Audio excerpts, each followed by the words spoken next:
Alors, bonsoir tout le monde. Est-ce que tout le monde m'entend? Est-ce que vous me recevez? Si vous me recevez, faites un signe ou répondez. Est-ce que tout le monde me reçoit?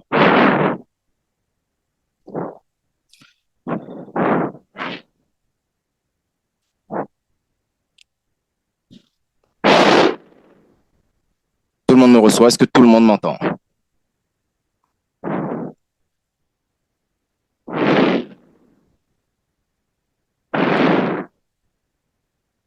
Ok, c'est parfait. Donc, normalement, la réunion est censée démarrer à 20h00 GMT. Donc là, il est 19h59 GMT.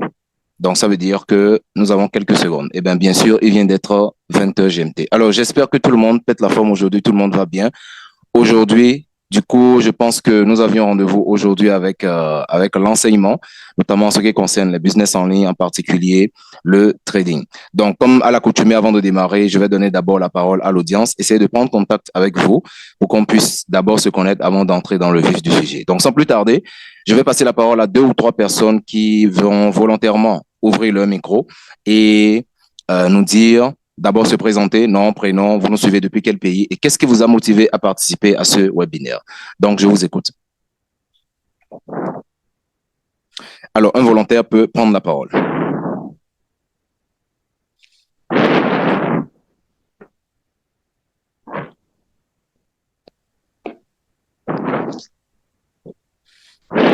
Alors, il n'y a pas de volontaire.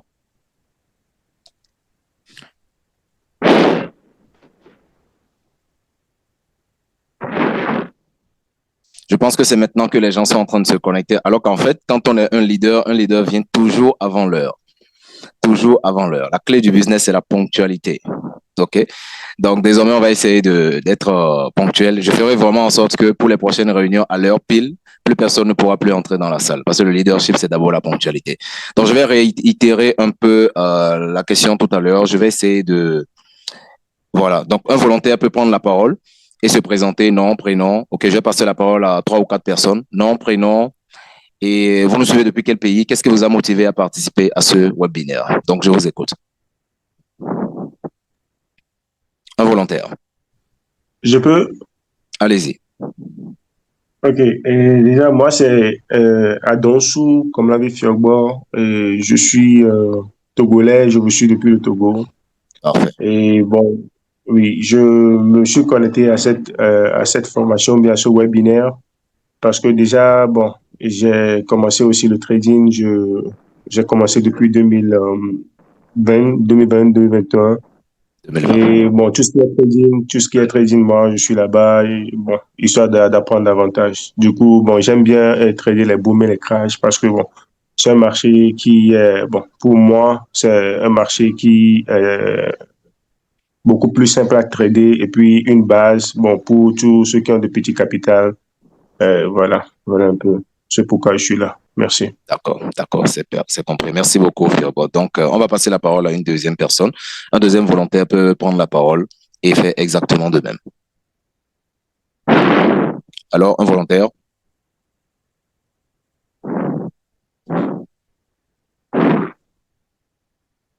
Un deuxième volontaire. Bonsoir. Bonsoir, Bonsoir, Aboubakar. coach. Bonsoir. Moi, c'est Dosso Abaka Junior Parfait. et je trade sur les marchés des édits synthétiques. Et ce qui m'a motivé à participer à votre webinaire, c'est Oui. le titre de votre de ce webinaire qui Parfait. est comment gérer son compte. Comment gérer son compte. Effectivement. Comment gérer le Euh, capital de trading? voilà, comment gérer les capitales. Oui. Euh, dans ma petite expérience, j'ai constaté que j'arrivais à monter des petits comptes de $10 jusqu'à $150. Et là, j'ai une petite trick qui me fait redescendre carrément à $4. Donc, Ah oui, je veux carrément. savoir comment euh, accumuler des petits gains et puis monter un capital une petite somme, quoi. Voilà, OK. c'est ça qui m'a motivé à venir sur ce Webinaire. webinaire. Parfait. Et je vous salue aussi. Merci encore. D'accord. Parfait. Je pense pense que c'est très important que je note cette question parce que effectivement, il y a beaucoup de personnes qui démarrent dans l'activité, qui arrivent à grossir de petits comptes et après qui finissent par tout perdre. Même pour les gros comptes, il y a des personnes qui arrivent à générer des profits de manière constante et juste après, ils ne savent pas ce qui se passe et après, ils perdent tout ce qu'ils avaient gagné. Donc, je pense qu'on va se réorienter sur la question à la fin de la présentation pour essayer de mettre en évidence les raisons pour lesquelles une personne fait des performances en dents de scie dans son activité de trading, notamment en ce qui concerne les profits. Donc, merci pour la question, Boubacar. Donc, un autre volontaire peut prendre la parole.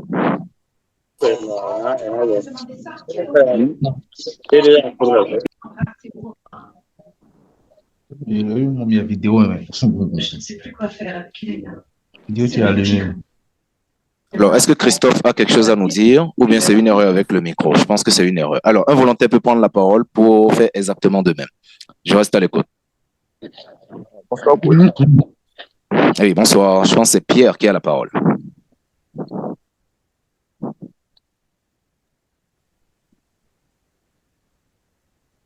Oui, Pierre, allez-y.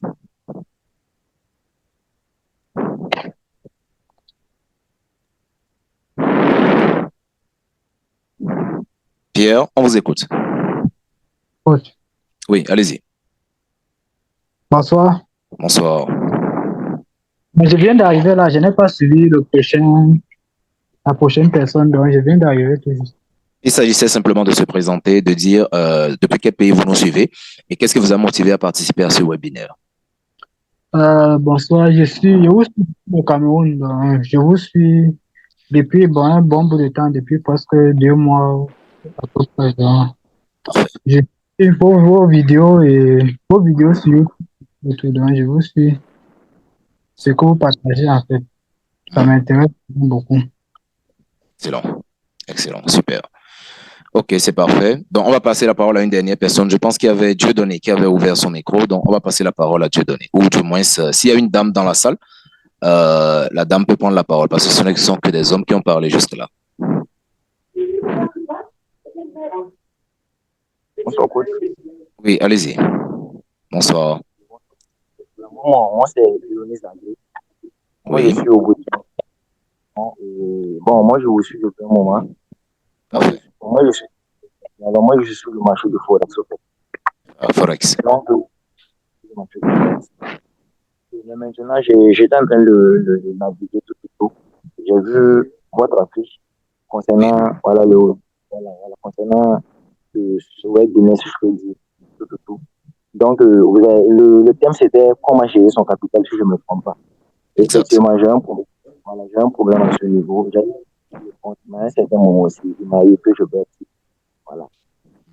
Donc, voilà pourquoi j'ai décidé de participer à la conférence pour essayer d'apprendre plus sur ça. D'accord. Excellent. C'est parfait. Donc, nous allons passer la parole à une dame. Est-ce qu'il y a une dame dans la salle? Est-ce qu'il y a une dame dans la salle? Est-ce qu'il y a une dame dans la salle?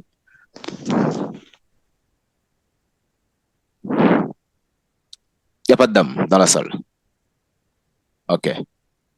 D'accord, c'est parfait. Bon, sans plus tarder, nous allons commencer. Ok, déjà, je vous remercie d'avoir répondu présent à ce rendez-vous. Donc, pour ma petite personne, je vais me présenter au cours de la présentation, mais laissez-moi d'abord présenter notre académie Boom Crash Empire, donc l'académie à la tête de laquelle je suis.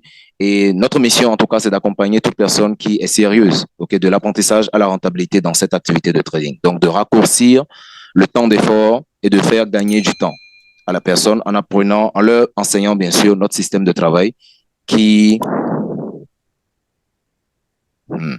Alors, en leur apprenant, bien sûr, notre système de travail qui leur permettront d'optimiser leurs résultats sur les marchés. Donc, si vous souhaitez faire partie de notre académie, n'hésitez pas à nous contacter et nous travaillerons avec vous pour travailler essentiellement sur vos points faibles, donc les points à améliorer pour pouvoir vous permettre d'optimiser vos résultats.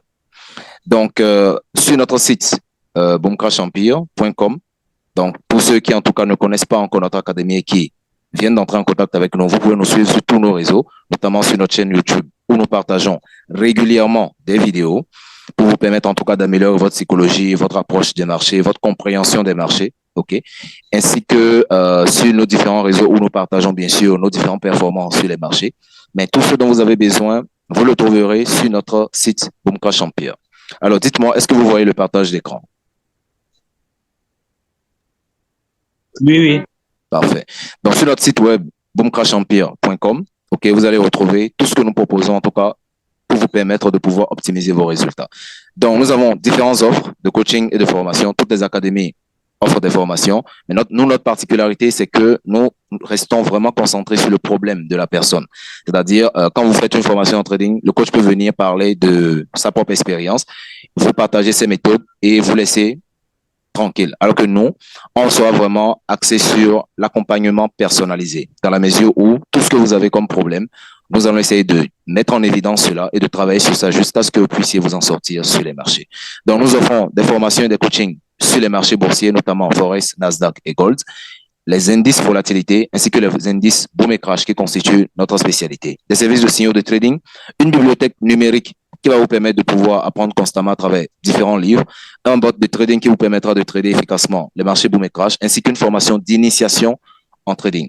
En dehors de ça, nous avons écrit plusieurs livres, notamment pour vous permettre de booster votre compréhension des marchés. Donc, le livre Comprendre le trading, qui est d'ailleurs le livre le plus célèbre de notre académie.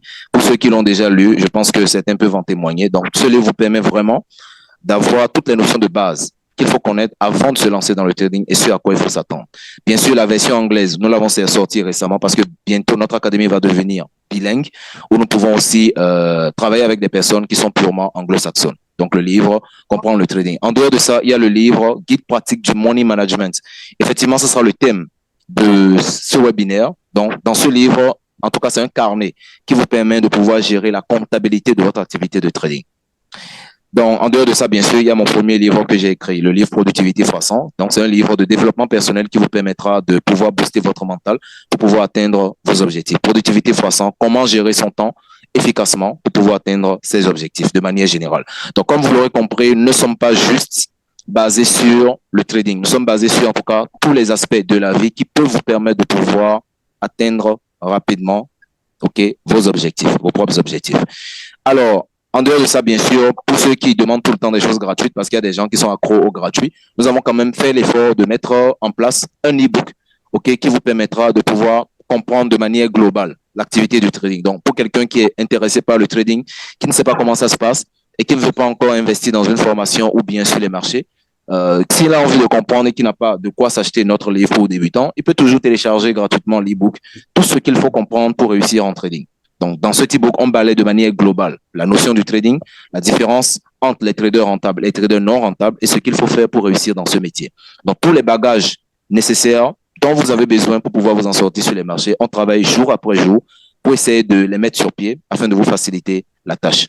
Donc, en dehors de ça, bien sûr, vous pouvez voir sur notre site tout ce qui concerne notre académie, nos livres, nos performances, les blogs. Dans nos blogs, on partage régulièrement des articles qui vont vous permettre aussi d'approfondir votre compréhension des marchés. Bref, tous les outils pédagogiques et intellectuels dont vous aurez besoin pour vous en sortir sur les marchés. Notre académie met cela à votre disposition.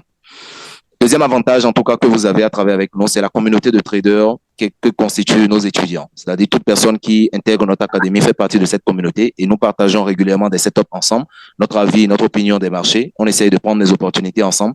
Tout ça pour permettre de créer une atmosphère plus détendue pour les traders afin de leur permettre d'optimiser leurs résultats.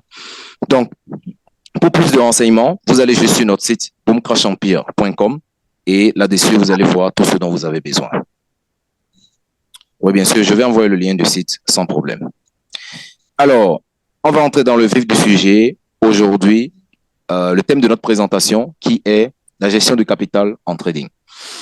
Ce que je peux vous recommander avant qu'on ne commence, ok, c'est de rester le plus concentré possible. Parce que ce genre de webinaire, vous n'aurez pas ça régulièrement. Ou quelqu'un de plus expérimenté va vous faire un webinaire gratuitement pour essayer de partager son expérience. Et c'est quelque chose que nous faisons régulièrement au sein de notre académie. Presque chaque mois, on organise un webinaire.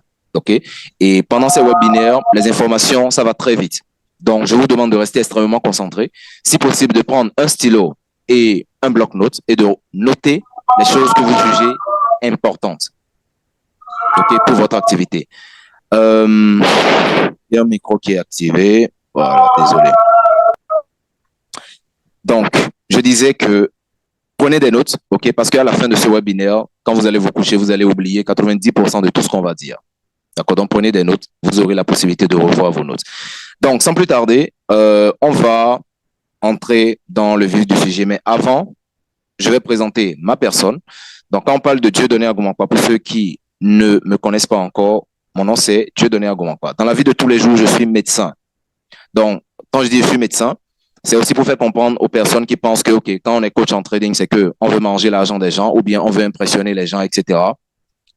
Ça ne m'apporte absolument rien. OK, ma mission, c'est d'aider les gens à s'en sortir sur les marchés. Donc, s'il s'agissait simplement d'impressionner les gens, je pense que mon métier de médecin est largement suffisant. En dehors de ça, je suis écrivain. J'ai écrit plusieurs livres, comme vous pouvez le constater. Et je suis trader indépendant depuis 2019. Donc, depuis 2019, je suis sur les marchés et tout ce que j'enseigne sur les marchés, ce sont des choses que j'ai appris par expérience. Parfois, des expériences très coûteuses. Donc, en prenant un module de coaching, ça permet en fait de gagner du temps et d'éviter les erreurs que moi j'ai commises afin d'économiser de l'argent sur les pertes inutiles que vous aurez pu connaître si vous n'aviez pas travaillé avec nous. Donc, de manière générale, c'est un raccourci. OK, donc, voilà ce que vous pouvez savoir essentiellement sur Dieudonné Agoumankwa. Médecin, écrivain, trader indépendant. En dehors de ça, je suis entrepreneur, j'ai plusieurs entreprises et ma mission, en tout cas, c'est d'accompagner tous ceux qui le désirent de l'apprentissage à la rentabilité dans le trading.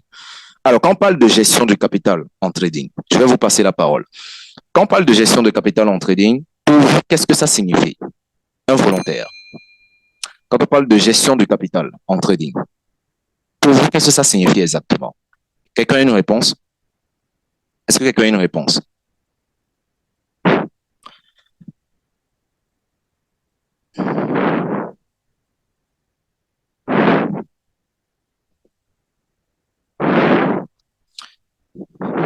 Un volontaire? N'importe qui peut ouvrir son micro et prendre la parole. Allô? Oui, allez-y. Qui a la parole? Allô, bonjour, monsieur. Oui, Moi, c'est c'est Adimo Owoto. Allô? Oui, allez-y, je vous écoute. Oui,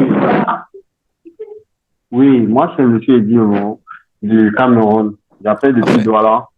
Oui, Bon, quand on parle par rapport à la question que vous avez dit, quand on parle de Oui. gestion, ça va gérer son capital. Donc, gestion, c'est savoir gérer son capital et savoir comment investir et comment avoir des revenus d'entrée et de sortie. Savoir comment miser dans toutes les choses que tu dois faire très attention. C'est ça, la gestion du capital. d'accord. C'est parfait. C'est pas mal comme réponse. Quelqu'un a une autre réponse? Je peux? Oui, allez-y. Ok, c'est M. Fiagbo. Pour moi, la gestion de capital en trading, c'est simplement le fait de ne pas très vite sortir du marché. Genre, c'est de faire ce que, c'est de gérer le risk management à ce qu'on ne soit pas vite sorti du marché. Voilà. Ok. De gérer correctement le risque pour ne pas vite sortir du marché. Bon, vite sortir du marché, ça peut avoir plusieurs sens, mais on va prendre ça comme ça en attendant. Une troisième et dernière réponse. Je vais juste vite sortir du marché, je voulais dire par là, perdre tout son capital. Ok, parfait. Ne pas cramer son compte, comme on le dit en langage courant. Ok, c'est parfait. Quelqu'un a une autre réponse? Oui, moi. Oui, allez-y. Oui, bonsoir, coach. Oui, allez-y. Oui, bon, la gestion de capital, au fait, et ça revient pour le trader de chercher et à faire un minimum de risque, ce que lui-même peut se permettre de risquer sur un trade ou bien une opportunité donnée sur les marchés financiers. Excellent. Voilà, c'est déjà pas mal comme réponse. Donc, ce que lui-même il peut se permettre de risquer sur une opportunité. C'est parfait. OK, donc, quand on parle de gestion de risque en trading, avant de parler de gestion de risque, il faut d'abord comprendre c'est quoi la notion du trading. Parce que je pense qu'il y a beaucoup de personnes qui ont une misconception de la notion de trading. Un instant.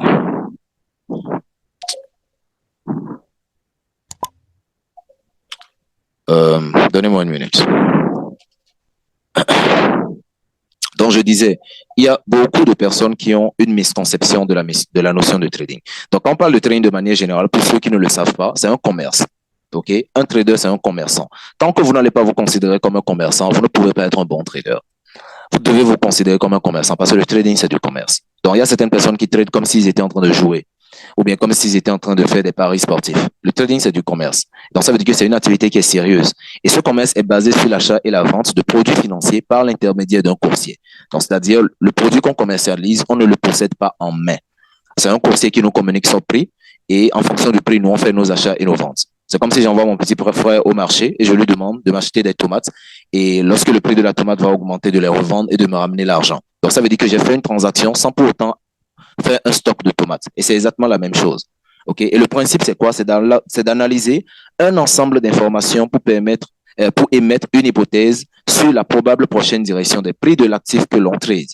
Ce qui veut dire que quand on trade, on émet des hypothèses, c'est-à-dire on rassemble des informations qu'on va appeler analyse. Ça peut être une analyse basée sur des informations, des événements du monde, ce qu'on va appeler analyse fondamentale, ou bien une analyse qui est basée sur le comportement des prix, ce qu'on va appeler analyse technique. Mais peu importe, l'objectif, c'est de rassembler des informations qui nous permettent d'émettre des hypothèses. Et quand on parle d'hypothèse, ce thème est très important. C'est-à-dire hypothèse, c'est-à-dire ce qu'on trade, on ne trade pas des certitudes, on trade des hypothèses. Donc, peu importe la méthode, peu importe la stratégie, peu importe la manière d'analyser, quand vous dites l'actif va monter à partir de tel prix, c'est une hypothèse. Ce n'est pas une certitude. Donc, ça veut dire quoi? N'ayant pas de contrôle sur les marchés, OK, ne pouvons pas contrôler les mouvements du marché. Notre objectif, c'est de profiter des mouvements du marché et de générer des profits en émettant des hypothèses, en nous basant sur certaines informations. Donc, je ne vais pas juste dire, OK, moi, je pense que EURUSD va monter parce que je le sens. Non, il n'y a pas de sentiment. Quelles sont les informations qui te permettent d'émettre cette hypothèse? Ça doit être clair. Donc, c'est ça la différence entre le trading et les jeux de hasard. Les jeux de hasard, bon, je me base sur le feeling, je me dis, moi, je pense que, voilà, tel club va gagner, je fais un pari sportif là-dessus, etc. Alors que dans le trading, je prends vraiment le temps d'analyser toutes les informations qui entourent l'actif que je suis en train de trader et j'émets une hypothèse en fonction de ces informations sur la probable prochaine direction des prix. Si je pense que les prix vont monter, je me positionne en achat. Si je pense que les prix vont chuter, je peux me positionner en vente. Et si mon hypothèse est validée, je serai en gain. Si mon hypothèse s'invalide par contre, ça veut dire que si les prix vont dans la direction opposée, je serai en perte. C'est aussi simple que ça. Alors, quand on parle de gain et de perte, on gagne lorsqu'on a raison et on perd lorsqu'on a tort. Et si beaucoup de personnes perdent dans le trading, c'est parce que la plupart du temps, ils ont tort. Donc, si vous voulez gagner dans votre activité de trading et gagner constamment, vous devez juste chercher à savoir ou bien chercher une manière d'avoir raison la plupart du temps. Donc, voilà de manière générale, quand on parle du trading, ce qu'il faut comprendre de manière fondamentale. Alors, on va faire un petit cas pratique. OK? Moi, j'aime toujours travailler par la pratique. Alors, tout le monde me suit? Si vous me suivez, faites un geste, faites un signe, mettez le feu, écrivez quelque chose dans le chat.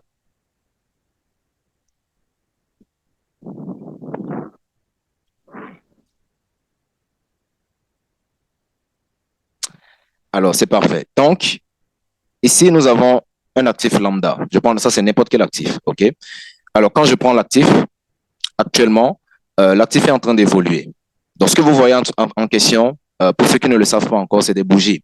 C'est juste le résumé du comportement des prix pendant une période donnée. La période, ça peut être 1 heure de temps, ça peut être 2 heures, ça peut être 1 minute, ça peut être 5 minutes, peu importe. Mais quand les prix sont en train d'augmenter, donc vous voyez que ça laisse des traces. D'accord? Quand ça monte, là, c'est les prix. La ligne grise marque le prix actuel de l'actif qui peut être en augmentation ou bien en diminution. Donc, ici, sur l'as des ordonnées, nous avons les prix. Et sur l'as des abscisses, nous avons les dates. Donc, actuellement, l'actif est en train d'être rediffusé à partir du 1er avril 2024. Donc, actuellement, nous avons une baisse des prix et actuellement, les prix sont en train de monter, soit temporairement, soit définitivement. Mais les prix ne font que 2 mouvements. Soit les prix sont en train d'augmenter, soit les prix sont en train de diminuer. C'est pourquoi le trader aura 2 boutons. Le bouton sell et le bouton buy. Le bouton d'achat, quand il estime qu'il y aura une augmentation à partir de son point d'entrée. Et le bouton de vente, quand il estime qu'il y aura une diminution à partir de son point d'entrée. Donc, le trader peut faire une mise à la hausse ou bien à la baisse en fonction de ses analyses et des informations qu'il a recrutées. Donc, l'objectif maintenant, c'est d'étudier l'historique des prix parce que quand les prix font des mouvements, ça laisse des traces. Comme vous pouvez le constater, les prix chutent à la fin de la période, la bougie clôture et ça laisse une trace. Donc, c'est le fait d'analyser ces différentes traces, ces différentes informations qui vont nous permettre d'émettre certaines hypothèses, de dire que à partir de tel prix, on aura une augmentation. À partir de tel prix, on aura une diminution. Et pour ça, il faut d'abord comprendre comment le marché fonctionne. Qu'est-ce qui entraîne une augmentation? Qu'est-ce qui entraîne une diminution, etc. Mais notre objectif, c'est de profiter de ces mouvements des prix pour générer des profits. En quoi faisant? Si j'achète un actif à 6 500 et que je le revends à 6 600, j'aurai généré 100 points. La différence entre 6500 et 6600, c'est 100. Donc, ces 100 points multipliés par la taille de ma position qu'on va appeler le lot, donc la quantité de l'actif que j'ai acheté, c'est ça qui me fera du bénéfice. Donc, de manière générale, ce qu'on peut comprendre de façon basique, OK, par rapport au trading, c'est un peu ça. Donc, l'objectif, en tout cas, c'est de pouvoir développer ces compétences de telle sorte qu'on puisse être en mesure d'identifier correctement la prochaine direction des prix. Ce sera la compétence la plus importante dans un premier temps. Donc, pour revenir à nos diapos, en dehors de l'aspect technique, une fois qu'on a compris de manière générale comment le trading fonctionne, il faut savoir qu'est-ce qui permet de réussir en trading. Parce que c'est un business. Comme vous l'avez vu,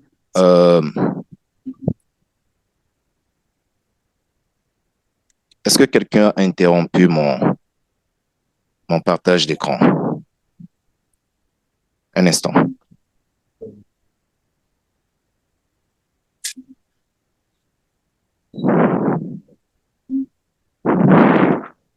C'est bon, tout le monde voit le partage d'écran? Est-ce que tout le monde me suit? Je vais entendre quelqu'un. Ok, c'est parfait. Donc, en pratique, on a vu de manière globale. Ça, c'est vraiment de manière globale. Ok, comment le trading, ça fonctionne. Maintenant, en dehors de ça, qui dit commerce dit capital.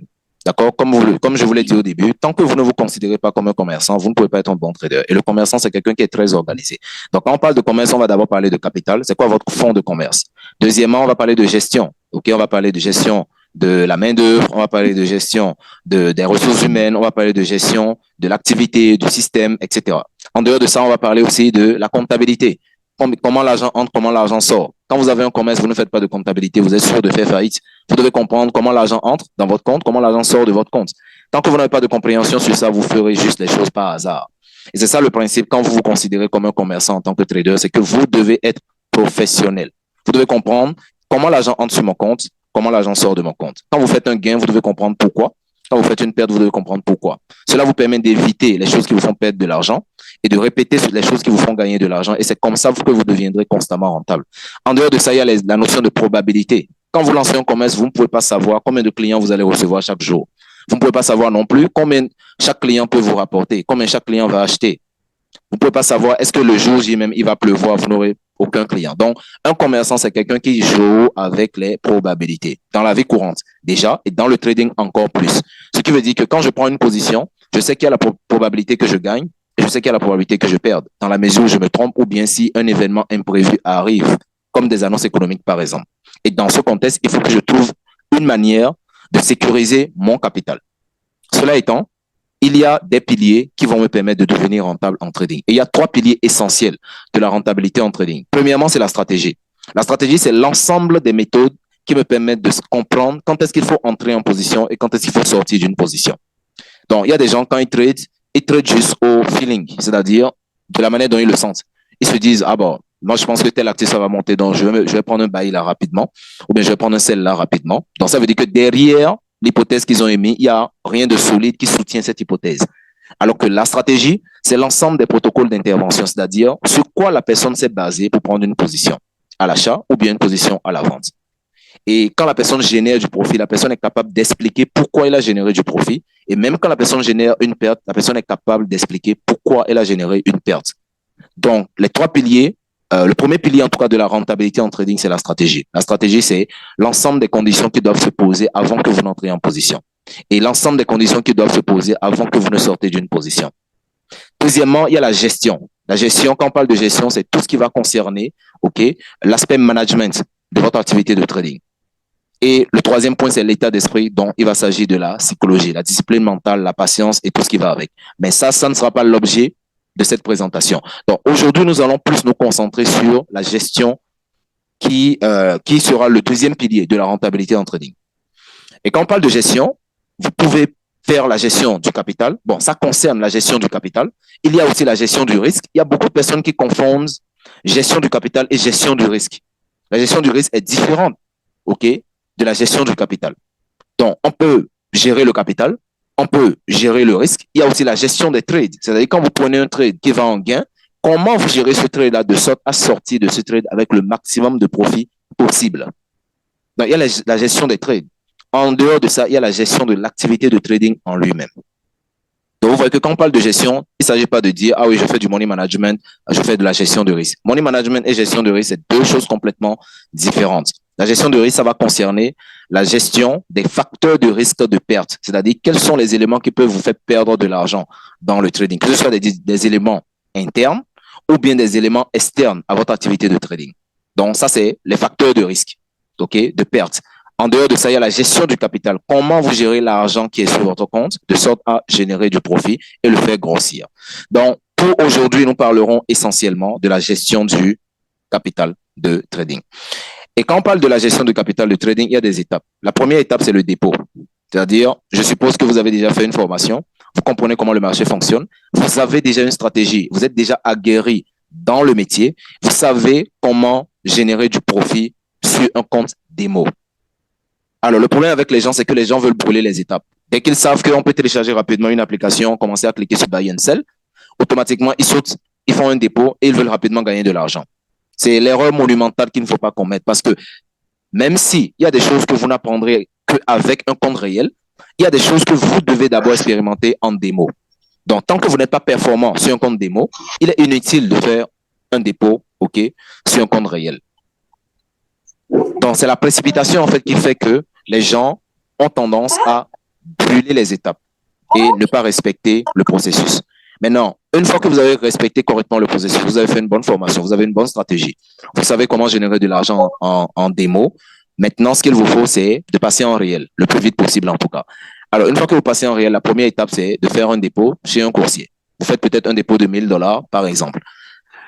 Le deuxième point ou bien la deuxième étape, ça sera de fragmenter le compte. C'est-à-dire, quand vous faites votre dépôt, vous devez fragmenter le capital de sorte à savoir combien vous voulez risquer par position, c'est-à-dire la perte maximale tolérable par position. Par exemple, vous faites un dépôt de $1000, vous devez savoir par position combien vous ne devez pas dépasser en termes de perte. Nous en reparlerons plus en détail tout à l'heure. Troisièmement, c'est le ratio recherché, c'est-à-dire sur chaque opportunité, combien vous recherchez en termes de bénéfices. C'est-à-dire le multiple de votre mise.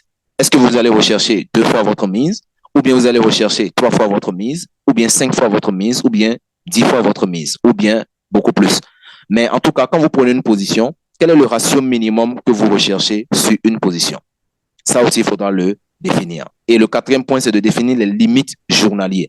Parce que quand vous tradez, vous allez trader de manière quasi quotidienne, entre le lundi et le vendredi pour ceux qui sont sur le Forex, et tous les 7 jours de la semaine pour ceux qui sont sur les indices synthétiques. Alors, il faudra définir les limites à ne pas dépasser en une journée. Et de manière pratique, voilà un peu comment ça se présente. Pour le dépôt, plus le capital est grand, plus vous aurez la possibilité de saisir des opportunités. Donc, plus de capital égale plus de munitions, égale plus d'opportunités, égale moins de stress. Quand vous faites des dépôts de $20 ou de $50, rapidement, vous pouvez perdre ça. Ça, il n'y a rien à dire. Les dépôts de $20, de $10, moi, je considère ça comme des offrandes au broker.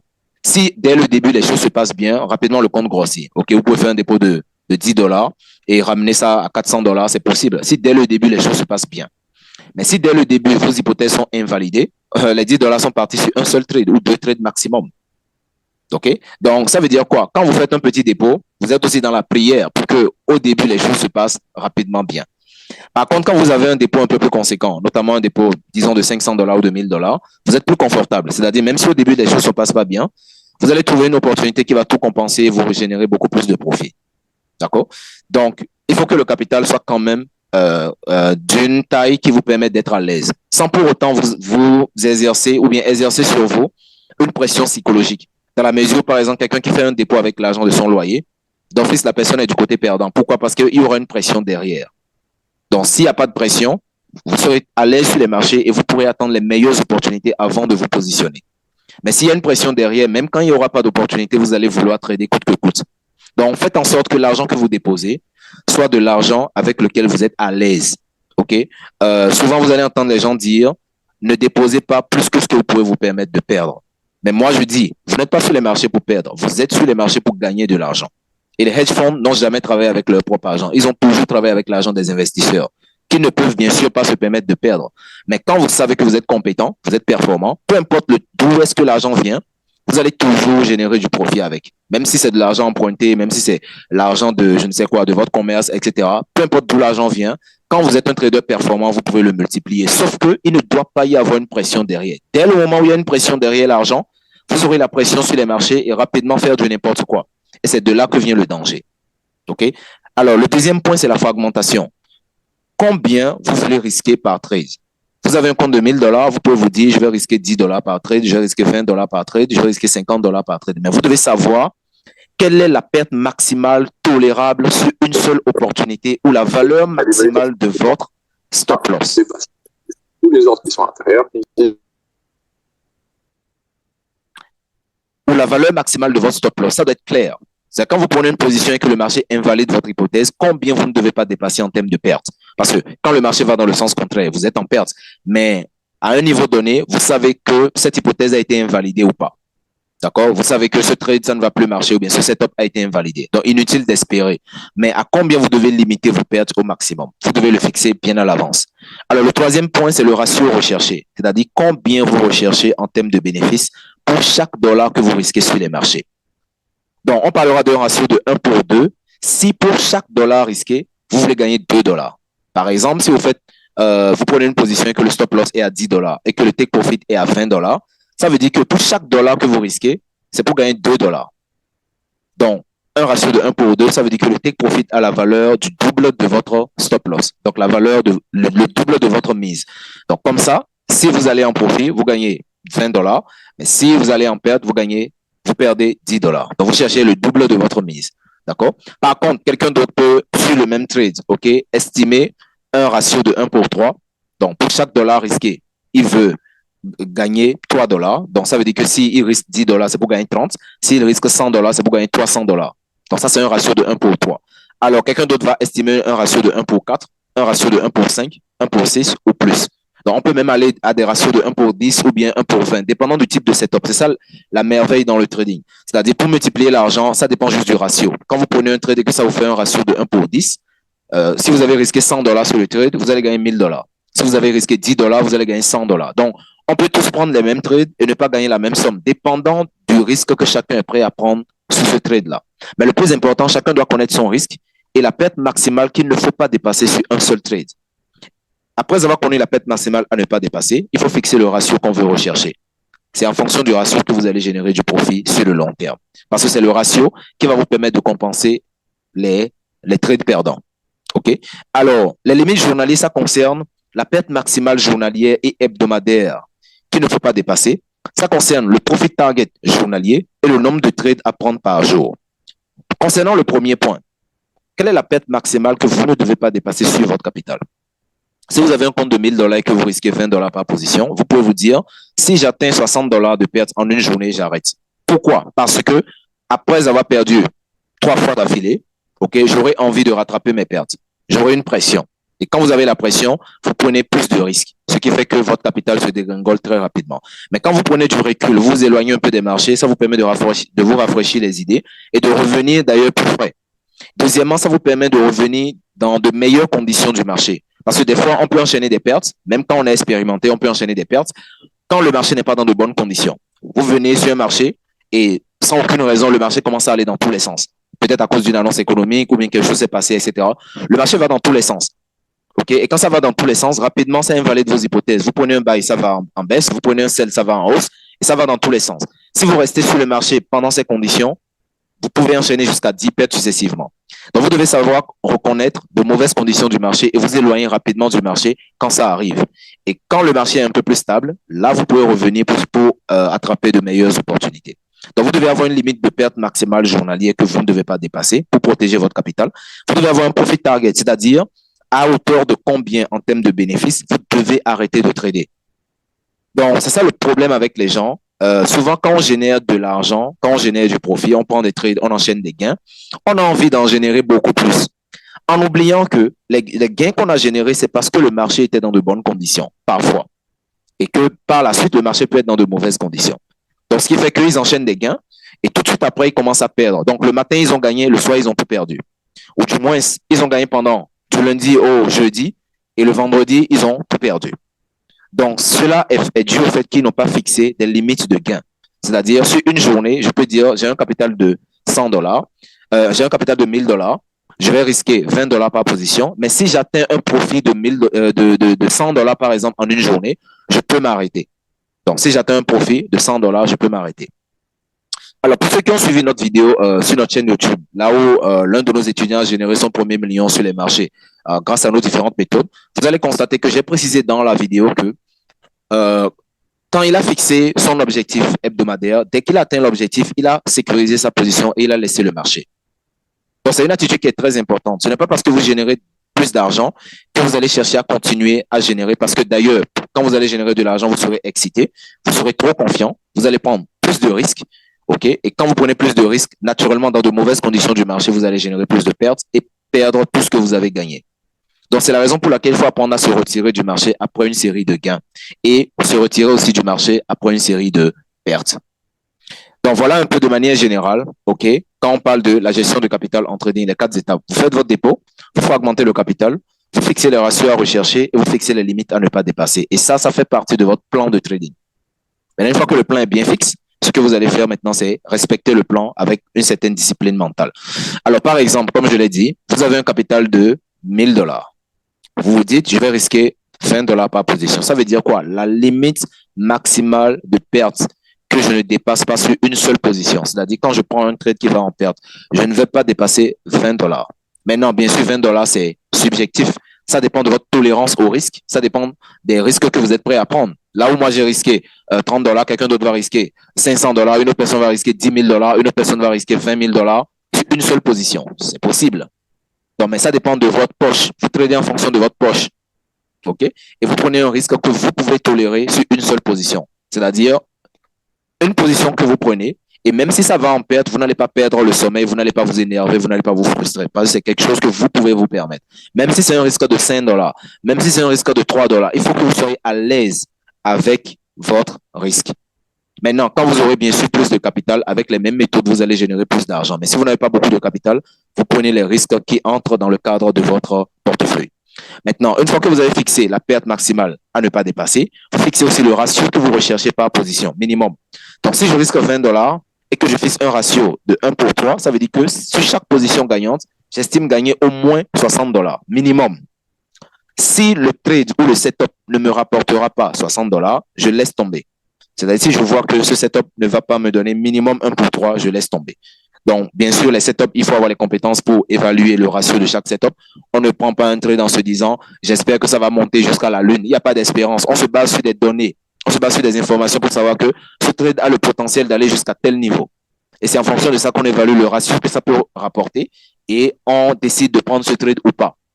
OK? Alors, je peux fixer ma limite de perte maximale par jour à $60 et fixer le nombre maximal de pertes de trades à ne pas prendre ou bien à ne pas dépasser à 5. Donc, vous devez aussi avoir un nombre maximal de trades à ne pas dépasser en une journée. OK? Il y a des gens, ils tradent de 8h à 20h ou bien de 8h à minuit.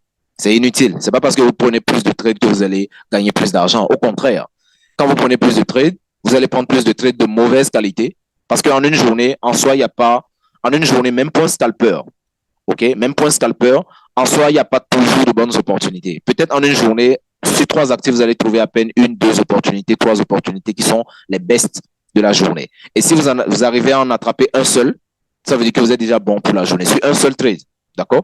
Donc, souvent, vous pouvez venir sur le marché, vous prenez votre premier trade, ça vous fait du 1 pour 10 rapidement. Et vous faites ce 1 pour 10 là, et vous quittez le marché.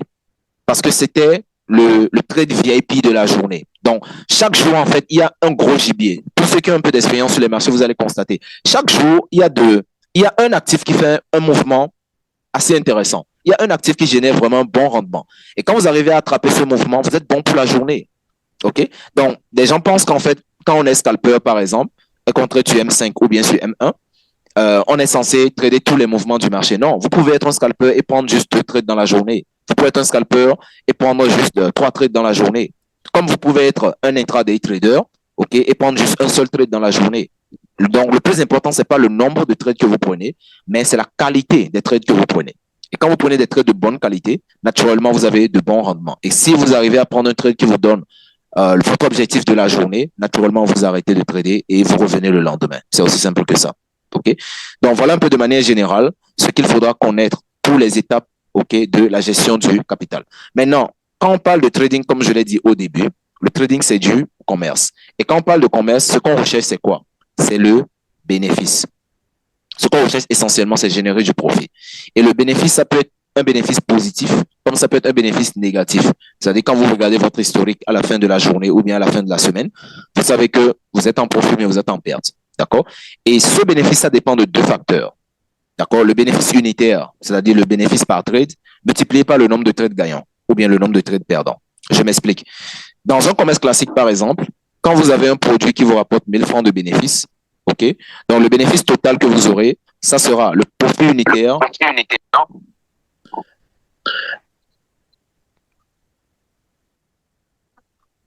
Voilà. Donc, le profit unitaire multiplié par le nombre d'unités. Donc, si vous vendez, par exemple, des savons, exemple terre à terre, vous vendez des savons, chaque savon vous rapporte 1000 francs de bénéfice. Si vous vendez 10 exemplaires, vous aurez 10 000 francs de bénéfice. Si vous vendez 100 exemplaires, vous aurez 100 000 francs de bénéfice. Si vous en vendez 1000 exemplaires, vous aurez 1 million de bénéfices. Donc, c'est très simple. Un commerce, c'est vraiment très simple. J'ai mon produit, je connais le bénéfice unitaire. Mon objectif, c'est d'augmenter le nombre d'unités vendues pour générer du profit. OK? Donc, voilà de manière globale, quand on parle de bénéfice dans un commerce de manière générale. Alors, si je veux augmenter mon bénéfice, qu'est-ce que je fais? Soit j'augmente le profit unitaire, d'accord, le bénéfice unitaire, soit j'augmente ma marge bénéficiaire par unité, soit j'augmente le nombre d'unités vendues. Donc, je peux agir sur ces deux volets. Je reprends l'exemple du savon. Si vous vendez du savon, par exemple, et que chaque unité vendue vous rapporte 1000 francs, si vous voulez augmenter vos bénéfices, soit vous augmentez la marge bénéficiaire, c'est-à-dire au lieu que chaque savon vous rapporte 1000 francs, vous fixez plutôt votre marge bénéficiaire à 2000 francs. Soit vous augmentez le nombre d'unités vendues, c'est-à-dire si vous aviez l'habitude de vendre seulement 10 savons par semaine, vous trouvez un moyen de vendre 100 savons par semaine ou bien 1000 savons par semaine, ça vous rapportera 10 fois plus de bénéfices. Donc, dans un commerce global, voilà comment ça se passe. En quoi faisant? En faisant plus de marketing, en trouvant plus de clients, OK, en ayant peut-être fait du porte-à-porte, etc. On pourra trouver des méthodes pour augmenter soit la marge bénéficiaire par unité ou bien le nombre d'unités vendues. Et dans le trading, c'est exactement la même chose. Si je veux générer plus de bénéfices dans mon trading, sachant que mon bénéfice est donné par chaque trade, c'est les trades que je prends qui représentent les produits que j'ai vendus. Donc, soit j'augmente le bénéfice unitaire, c'est-à-dire sur un seul trade, combien je gagne. OK? Si je prends un trade et je gagne 500 $ sur ce trade, ça me génère plus de marge bénéficiaire que si je gagne juste 10 $ sur ce trade. Donc, je peux augmenter mon bénéfice global en augmentant le bénéfice par trade, soit en ayant une meilleure stratégie, soit en utilisant de gros lots avec un capital plus conséquent, soit en laissant les trades aller plus loin. Donc, en cherchant par exemple des ratios de 1 pour 10, 1 pour 5, 1 pour 20, 1 pour 30, ça dépend, notamment pour les swing traders. OK? Mais si je veux augmenter mon profit en trading, je peux augmenter le bénéfice unitaire, c'est-à-dire combien un seul trade me rapporte. Pour qu'un seul trade me rapporte plus d'argent, soit j'augmente le lot, soit j'augmente le ratio. C'est simple. Alors, je peux aussi agir sur le deuxième volet qui concerne le nombre d'unités, c'est-à-dire le nombre de trades. Donc, notamment pour les scalpers, eux vont agir sur ce volet. Donc, le nombre de trades.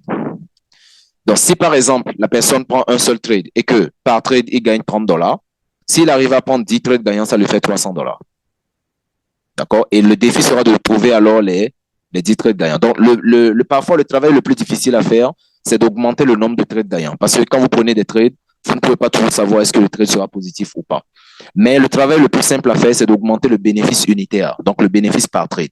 Donc, quand vous prenez un trade, vous pouvez estimer, générer plus de bénéfices sur ce trade-là en recherchant un ratio plus conséquent ou bien en augmentant le lot, donc la taille de vos positions. Donc, voilà comment vous pouvez générer plus de bénéfices de manière générale. Maintenant, bien sûr, ça va dans l'autre sens. Le bénéfice peut être négatif si la perte par trade est plus conséquent ou bien si le nombre de trades perdants est plus conséquent. Donc, vous pouvez avoir un bon money management sans être rentable. Je répète, vous pouvez avoir un bon money management. Vous pouvez bien gérer votre capital et ne pas être rentable. Je considère quelqu'un qui a un capital de 1000 $ et qui génère et qui mise ou bien risque 20 $ par trade ou bien 10 $ par trade. Alors, si vous risquez 10 $ par trade, il vous faut 100 trades perdants pour cramer le compte. Si vous risquez 20 $ par trade, il vous faut 50 trades successivement perdants pour cramer le compte. Donc, si vous n'avez pas une bonne stratégie, si vous n'avez pas une bonne méthode, une bonne approche des marchés, vous pouvez enchaîner rapidement 50 trades perdants. Rapidement. En une journée, vous prenez 10 trades, 2 jours plus tard, vous prenez 10 trades et tous les trades vont en perdre. Rapidement, vous avez cramé $1000. Donc, on peut cramer $1000 sur un seul trade, comme on peut cramer $1000 sur une série de trades, si on n'a pas une bonne stratégie. Donc, avant de parler du money management, il faut bien vérifier est-ce qu'on a une bonne méthode qui nous permet de pouvoir générer des trades gagnants et de bons ratios. Si votre méthode vous permet de générer de bons ratios et des trades gagnants, naturellement, vous avez déjà une longueur d'avance. Le reste, c'est de bien gérer le capital en respectant le nombre de pertes par position et naturellement, vous êtes du côté gagnant de la balance. Donc, voilà de façon globale et pratique, OK, ce qu'on peut comprendre sur la gestion du capital en trading. Bien sûr, il y a d'autres volets. Il y a le calcul des pips, la gestion des trades, OK, l'utilisation du break-even, du trailing stop. Il y a plein d'informations qu'on ne peut pas partager en 1 heure de webinaire. Mais de manière générale, ce que vous pouvez comprendre sur la gestion du capital en trading. Alors, la deuxième méthode, OK, que moi j'appelle en tout cas la méthode sud-africaine, ça c'est la méthode qu'on vient de voir, c'est la méthode standard et classique. Si vous voulez grossir progressivement votre capital. Par contre, il y a la méthode kamikaze que j'appelle la méthode sud-africaine. Parce que la plupart des Sud-Africains, ils tradent comme ça. Alors, ce que vous faites, c'est quoi? Vous faites un dépôt. Généralement, un faible capital, $50, $20. Vous trouvez une opportunité qui peut vous rapporter 5 fois votre capital.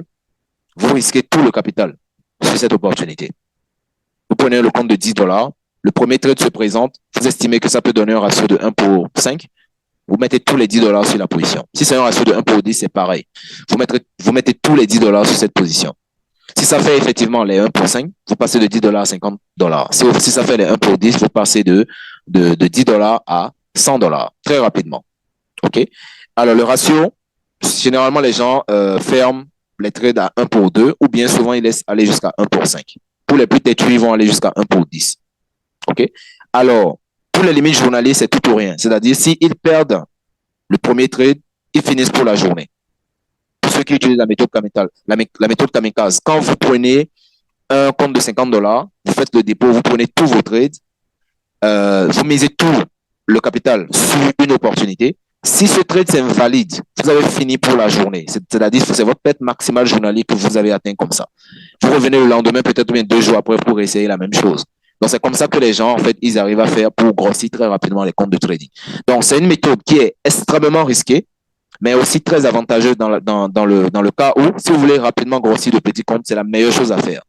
Quand vous avez un petit compte de $20, vous dites, bon, moi, j'ai peut-être 10 000 francs, vous dites 12 000 francs, je vais prendre une pizza avec, mais au lieu d'acheter une pizza, je préfère faire un dépôt sur mon compte. Alors, vous faites un dépôt, vous employez la méthode kamikaze, vous trouvez du 1 pour 10, ça vous rapporte $200 ou $500 comme ça. C'est beaucoup d'argent. Mais quand vous perdez ça, vous savez que vous n'avez perdu que une pizza. OK, une pizza. Donc, en soi, ça ne vous dérange pas. Donc, il ne faudrait pas faire la méthode kamikaze avec un capital qui est important. Mais quand vous avez juste de petits dépôts comme ça, vous faites une méthode kamikaze, rapidement, le compte grossit. Mais aussi, bien sûr, c'est une méthode qui est extrêmement risquée parce que si le trade s'invalide, c'est tout le capital qui part. Donc, voilà les 2 méthodes de gestion du capital qui sont souvent utilisées, OK, sur les marchés. Voilà, on va passer rapidement à la pratique. Avant de faire la pratique, je vais prendre quelques questions.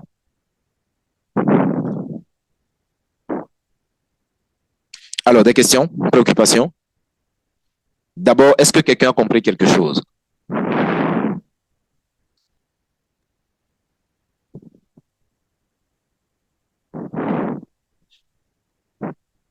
Quelqu'un a compris quelque chose? Oui, oui. Merci pour toutes ces informations, coach. C'était vraiment une réelle source d'information pour moi parce que quand je fais mon activité de trading, je me fixe toujours une limite de perte. Mais je n'ai pas eu l'idée de dire il va falloir que je prenne un risque ratio de 1 pour 2 ou 1 pour 3. Pour moi, sur le TP est une bonne zone, je laisse. Oui. C'est pour ça que moi, je fais mon truc. Mais je n'ai pas eu cette idée de faire un risque ratio de 1 pour 3. C'est ça qui me mettait un peu les pédales, les bouchées doubles. Et puis quand je perds ce montant, que je perds 3 fois, il y a les émotions qui apparaissent et puis rapidement. Voilà. Et puis une question. Les émotions, oui. Parfait. J'ai une question vraiment très importante. Oui. Remarquez que quand on fait le trading et que Je prends un exemple. Le marché tend vers la baisse. Il tend vers la baisse. On a analysé, on a fait son délit, on a fait tout et tout, notre stratégie et tout. Tout est bon. Avant que le marché va partir à la baisse, il va faire une série de runs. Je remarque ça à chaque fois. Et c'est à ce niveau que je me perds. J'arrive pas à comprendre pourquoi. À chaque fois que le marché va descendre, il fait des séries de runs. Alors que sur les dernières nouvelles des informations passées, il n'y a pas une zone de support ou bien de résistance à cet endroit pour que le marché fasse la run. Le run qui peut dire ça. Et ensuite, après une série de choses, il fait une impulsion, forte impulsion. Et puis là, je commence à me dire, attends, c'est ce que j'ai fait. C'est l'analyse au fait que j'ai fait. J'ai dit que le marché va pas descendre, mais c'est ce petit mouvement-là qui m'a fait sortir de mon analyse et m'a fait douter de ma stratégie. Et donc, c'est ça un peu que j'aimerais savoir parce que ça me complexe beaucoup. C'est-à-dire, vous faites une analyse et le marché fait des caprices qui vous font douter de l'analyse, vous sortez et après le marché valide votre hypothèse. Oui, c'est ça. Je voulais savoir comment remédier à ça. Bon, je pense que ça entre dans un autre volet, soit le volet technique, soit le volet psychologique. Mais quand vous faites une analyse et que vous n'arrivez pas à vous tenir à ce plan, ça veut dire qu'il y a un problème psychologique, soit la peur ou bien la précipitation. Donc, il y a un volet psychologique qui est là, qu'il va falloir travailler, bien sûr, parce que si vous n'êtes pas confiant sur vos analyses et que le marché n'a pas encore invalidé votre hypothèse ou validé votre hypothèse, mais vous n'êtes pas capable de tenir le trade le plus longtemps possible, donc ça veut dire qu'il y a un volet psychologique qui est là. Donc, il faudrait travailler sur ça. Ok, merci. Alors, est-ce que quelqu'un a d'autres questions par rapport à la présentation? Déjà, est-ce que quelqu'un a compris quelque chose pour que je m'assure que je n'ai pas prêché dans le désert? Et est-ce que quelqu'un a des questions? Je vais prendre 2 ou 3 questions avant qu'on ne passe rapidement à la pratique. Je vous écoute. Si, coach. Allô? Oui. Oui, j'ai compris votre explication sur les 2 méthodes de travail. Et la méthode kamikaze et puis l'autre méthode et la première méthode que vous venez d'expliquer. Bon, moi, je n'ai pas une question en tant que telle, mais c'est un petit souci à propos de ça que je vais vous exposer, quoi. Oui. La deuxième méthode que vous avez parlé, la méthode sud-africaine, là. Oui. J'ai un ami trader qui a l'habitude d'utiliser ce genre de méthode, mais ça ne l'arrange pas parce que avoir ses résultats, lui, au fait, il peut prendre par exemple $5. Et puis sur les $5, il va aller sur le marché de V25ES. Et avec ce petit capital-là, il va prendre 2 positions avec. Et puis, il arrive à réussir les entrées. Et quand le marché évolue dans son sens, au lieu de sécuriser, lui, il laisse tomber. Et bon, les $5 peuvent générer jusqu'à 45-50 $ de gains. Après quelques temps, lorsqu'il va revenir là, le compte est déjà cramé. That's it. Ça fait déjà, au fait, plusieurs fois qu'il a répété ça. Bon. Et puis, je lui ai même dit que ce n'est pas une bonne idée de faire ça, que d'abandonner. À chaque fois, il me dit qu'il va essayer, mais il n'arrive pas à le faire. Est-ce qu'il y a une solution qu'on peut proposer à ce genre de personnes? Je ne sais pas s'il y a une solution pour ça. D'accord, super. Bon, j'espère que la manière dont la question a été posée, c'est abstrait parce que souvent, quand on dit c'est pour un ami, généralement, c'est pour soi-même. Est-ce que tu as un truc qui permet de durer au lit là? C'est pour un ami. Donc, c'était un petit blague. Donc, alors, par rapport à la question, effectivement, je pense que la préoccupation, c'est ce que Aboubakar a évoqué au début, dans la mesure où, par exemple, il n'arrive pas à conserver ses bénéfices. Il prend des trades et il génère beaucoup de bénéfices, mais après, il finit par cramer le compte. C'est pourquoi j'expliquais dans ma présentation que vous devez savoir quand est-ce qu'il faut se retirer du marché. Parce que le marché n'est pas à votre merci. Le marché n'est pas là pour respecter votre plan seul. Le marché fait ce qu'il veut. Quand ça veut monter, ça monte. Si ça veut descendre, ça descend. Le marché s'en fout complètement si vous êtes en train de trader ou pas. Actuellement, les marchés sont en train d'avancer, d'évoluer. Que nous on trade ou pas, avec ou sans nous, le marché évolue. Donc, en soi, ce qui est important pour vous, c'est votre comportement face au marché. Et ce comportement est d'abord déterminé par la gestion des trades. Quand vous prenez un trade qui va en gain, vous devez savoir quand est-ce qu'il faut sortir de ce trade. parfois, comme je le dis à mes étudiants, la sortie d'un trade est beaucoup plus importante que l'entrée. Il y a beaucoup de personnes qui sont concentrées sur les entrées sniper. C'est une chose qui est très bien parce que ça permet d'optimiser les rendements et de minimiser les risques. Mais si vous ne sortez pas dans le bon timing, vous allez faire une performance de 1 pour 10 et finalement sortir du trade en perte carrément ou bien sortir carrément à moins 1. Donc, c'est pourquoi j'ai demandé de fixer les ratios à rechercher. Parce que si vous ne savez pas, si vous n'avez pas un objectif de profit en prenant un trade, quand le trade va aller en gain, vous allez être en mode espoir et dire que bon, comme c'est allé à plus $50, je pense que ça peut aller à 100. Donc, vous êtes en mode espoir, alors qu'en fait, à $50 que vous étiez fixé, il y a un bon point de retournement qui peut faire renverser les prix. Donc, pour moi, je conseille en tout cas de ne pas être gourmand. La méthode kamikaze, comme la méthode classique, ça a ses aléas, mais quand le marché vous génère du profit, encaissez vos bénéfices et quittez le marché. Donc, quand il fait un trade il fait une mise de $5. Si avec $5, il génère $50, c'est un ratio de 1 pour 10. 1 pour 10, c'est largement suffisant pour sortir du marché et attendre une autre opportunité sur laquelle on va encore risquer $5 pour estimer gagner 1 pour 5 ou 1 pour 10. Ok, donc la solution contre ça, fixez un ratio et dès que vous atteignez ce ratio, peu importe ce qui se passe, peu importe l'envie que vous avez, quittez le marché tranquillement, encaissez vos bénéfices. Donc pour les ratios 1 pour 5, 1 pour 10 maximum, c'est largement suffisant. Ok, c'est largement suffisant. Donc voilà un peu pour votre ami. En soi, ce qu'il fait, c'est pas méchant parce que si c'est juste avec $5 qu'il fait la méthode kamikaze et qu'il arrive quand même à avoir de belles entrées, le problème qu'il va falloir qu'il résoudre maintenant, c'est le fait de sortir dans le bon timing. Et pour ça, il doit se fixer un objectif en prenant le trade. Si l'objectif est atteint, il doit quitter le marché ou placer carrément un break-even. Je ne sais pas si j'ai répondu à la question. Oui, exactement. Oui, merci à vous. OK. C'est bon. Alors, est-ce qu'il y a une autre question? Deuxième question.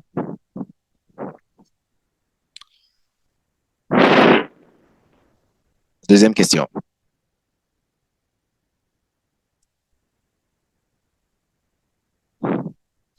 Une autre question? Pas de question? Aucune question? C'est bon?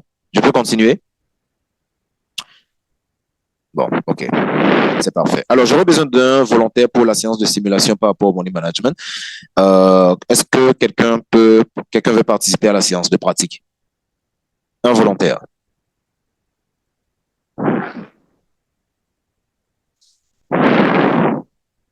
Un volontaire. Vous êtes toujours avec moi ou bien vous dormez? Non, nous sommes là. Nous sommes là. Nous sommes là. Nous sommes là. OK. Bon, ben, j'ai besoin d'un volontaire. Ou bien vous voulez que je désigne moi-même? Vous voulez que je désigne? Je désigne moi-même.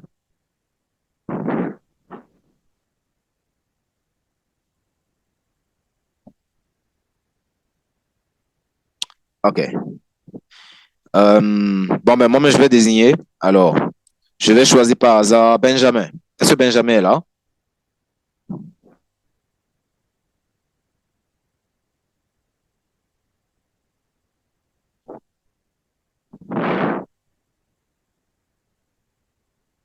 OK. Benjamin ne répond pas. OK. Pierre. OK. Pierre va participer à la séance de simulation. Pierre, vous aurez une série de 5 trades à prendre sur l'actif donné, sur un seul time frame. D'accord? Voilà les prix de l'actif. Vous me direz quand est-ce que vous achetez, quand est-ce que vous revendez. Vous avez un capital de départ de $1000 et votre objectif, c'est de sortir de cette série de 5 trades avec du profit. C'est très simple. C'est un exercice que je fais régulièrement avec nos étudiants parce que nous, quand on travaille en temps réel sur les marchés. On n'est pas là pour dire, OK, voilà telle stratégie, il faut prendre telle combinaison d'indicateurs et ça va marcher. On va sur le marché, on voit comment ça marche. Quand est-ce que ça marche, quand est-ce que ça ne marche pas. Et c'est beaucoup plus pratique. Du coup, vous avez un capital de départ de, je vais mettre ça en jaune, $1000. On est ensemble, Pierre? Vous aurez à prendre une série de 5 trades, donc 1, 2, 3, 4 et 5. Et sur la série de 5 trades, votre objectif, c'est de générer du profit. Moi, je joue le rôle du courtier. Vous me direz à quel prix j'entre, à quel prix je sors du marché. C'est bon? C'est bon. OK. Donc voilà l'actif. Notre actif est en train d'évoluer. Dans la position actuelle de l'actif, qu'est-ce que vous faites? Vous me dites tout simplement ce que je dois faire. À la position actuelle du prix, j'attends d'abord que si le prix descend un peu plus bas, donc je Jusqu'à quel mets niveau? une traîne là au niveau de la cassure ici en haut, Vous pouvez tracer sur l'écran, hein. ici. Oui, un peu en bas là, il y a la filiale Ici? oui, il y À a quel niveau? il y a un peu en bas. Est-ce que vous avez le crayon juste à côté de votre écran? Il y a un petit crayon qui est dessiné dans le coin inférieur gauche. Oui, je vois Oui, vous pouvez tracer sur l'écran avec votre crayon, je corrige. ici. OK, donc ça veut dire que vous avez une ligne ici, c'est ça? Oui, Donc si l'actif revient à ce niveau, vous achetez, c'est ça? oui, ça descend, ça traverse. Vous achetez ou bien vous vendez? J'achète. Acheter, c'est miser à la hausse, hein? Oui, OK. Bon, ben, on va essayer d'avancer un peu.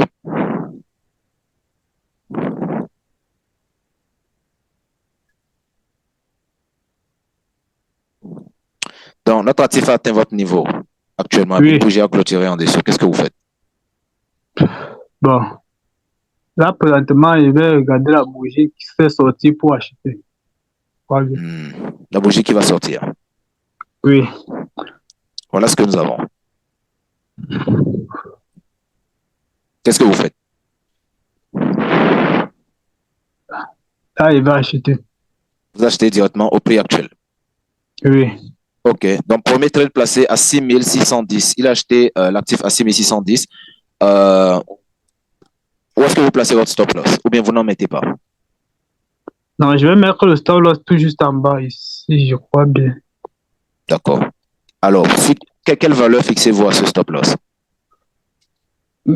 C'est-à-dire, en fonction du lot que vous aurez pris, ça aura une valeur, mais vous pouvez estimer la valeur, comme on est en simulation. Vous avez dit, vous avez dit on prend les positions à combien? Vous avez dit La 1000 position a été prise à 6610, c'est le prix actuel. Le stop loss, Oui. vous l'avez mis à environ, disons, 6585 à peu près. 83, 85. Alors, donc l'écart, OK? L'écart, entre l'écart de prix en tout cas, il y aura une marge de perte. Donc pour la marge, vous fixez la marge à combien? C'est-à-dire si le stop loss est touché, combien ça va valoir? $200. 200.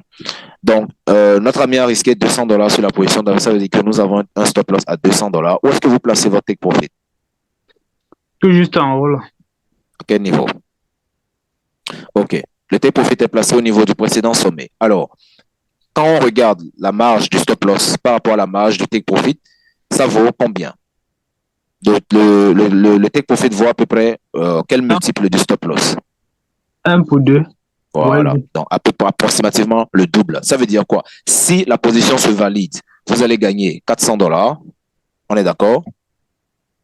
Oui, Si vous perdez $200. On est ensemble? oui, oui. Donc, nous avons un trade avec un ratio de 1 pour 2.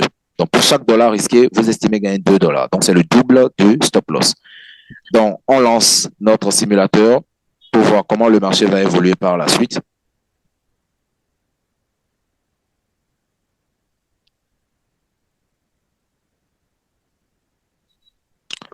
Alors, nous avons un stop loss. Ça veut dire que le premier trade est placé et invalidé. Donc, vous avez perdu $200 sur ce trade-là. Il vous reste un capital de $800. Prochain trade. Les autres, tout le monde suit? Oui, nous suivons. D'accord. Alors, parce qu'à la fin, on va commenter. OK, on va commenter sa session pour en tirer des leçons. Donc, nous avons perdu $200 sur ce trade-là. Alors, le prochain trade, qu'est-ce qu'on fait? Où est-ce que vous le prenez? Le prochain trade, je vais juste tracer ici. Si le prix atteint ici, je vais prendre à la vente. À la vente. Si les prix reviennent à ce niveau. C'est ça, hein? Oui. OK, excellent.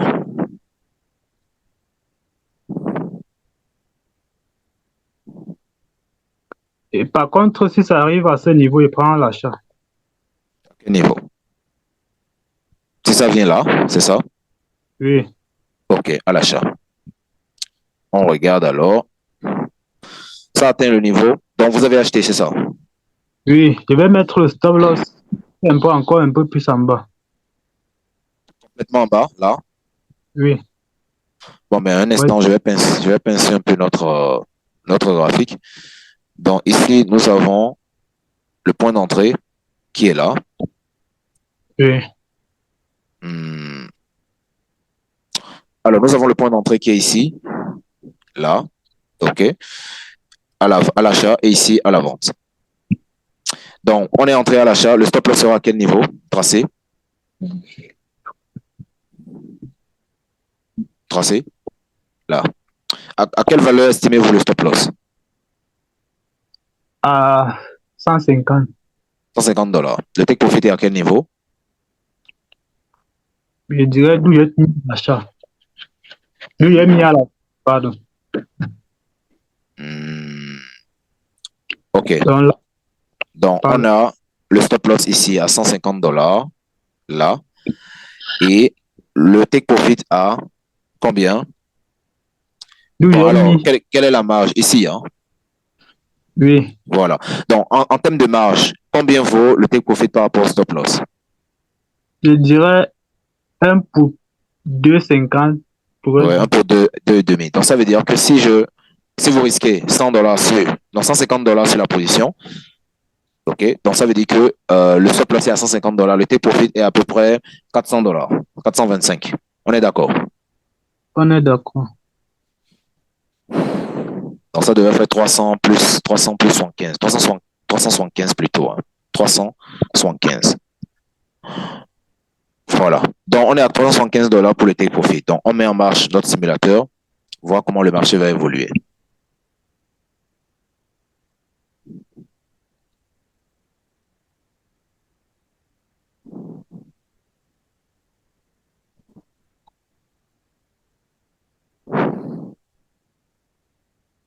OK, parfait. Donc, les payants ont touché notre take profit. On a clôturé la position avec un bénéfice de plus 375. C'est bien ça? Oui, c'est bien ça. Voilà. Troisième trade. Troisième trade, je dirais, je vais attendre tout juste ici. À quel niveau? D'accord. Très en haut. À ce niveau. C'est bien Oui. ça? À l'achat. L'achat. Le take profit à quel niveau? Le stop loss d'abord à quel niveau? Tout juste en bas là. Et le take profit? Oui. Le take profit à quel niveau? Take profit, je le mets ici. Ici. Un peu en bas. Plus bas. Oui. Là. C'est bien ça? Oui. OK. Oui, c'est bien. Alors, à quelle valeur estimez-vous le stop loss? Le stop loss, je peux l'estimer à $100. $100. OK. Le take profit sera à une marge d'à peu près. Donc, quand on compare la marge du stop loss par rapport à celle du take profit, on est à peu près un ratio de 1 pour 3.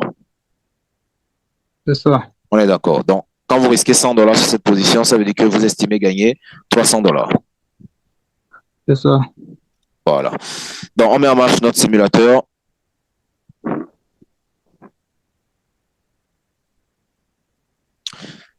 Et nous avons touché le stop loss.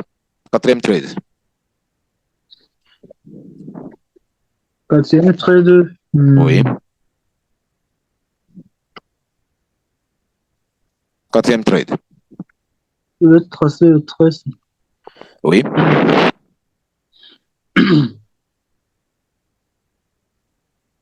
Pour prendre toujours à l'achat. Toujours à l'achat, à ce niveau. Le take profit est à quel niveau? Là. Parfait. Et le stop loss est à quel niveau? À ce niveau. OK. À combien estimez-vous la valeur du stop loss en fonction du lot que vous aurez choisi? Je dirais à peu près $80. 80. Oui. $80. OK. Le take profit sera à quelle valeur? Donc, on regarde d'abord le ratio. Donc, si je risque $80, par rapport à ce trade, on est à peu près à une marge de 1 pour 4. Oui, c'est ça. On est d'accord. Donc, en risquant $80 ici, OK, en Oui, risquant $80 ici, donc à 1 pour 4, j'aurais gagné à peu près, parce que 4 fois 8, non? oui, je dis.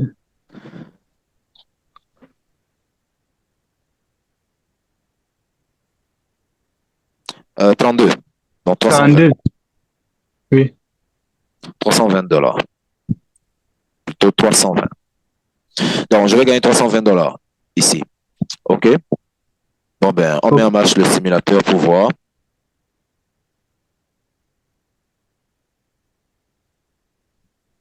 ça a touché, non? Oui, bien sûr, l'ordre a été déclenché.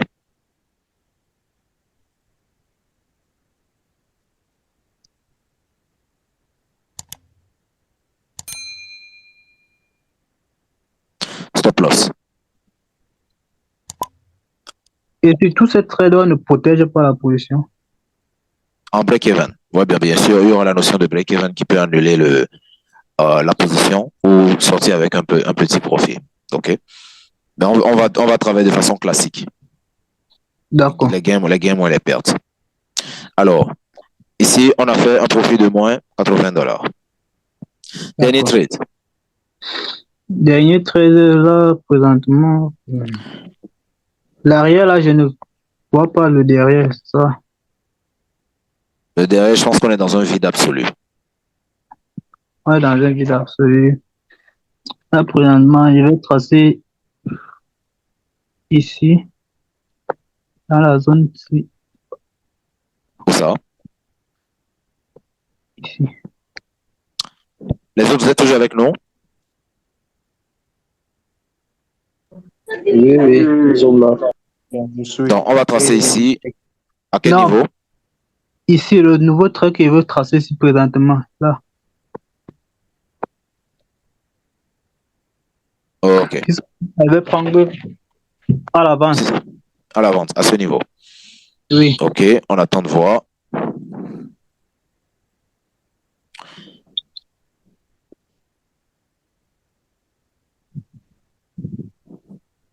Même plan? Vous maintenez le même plan? Oui. OK.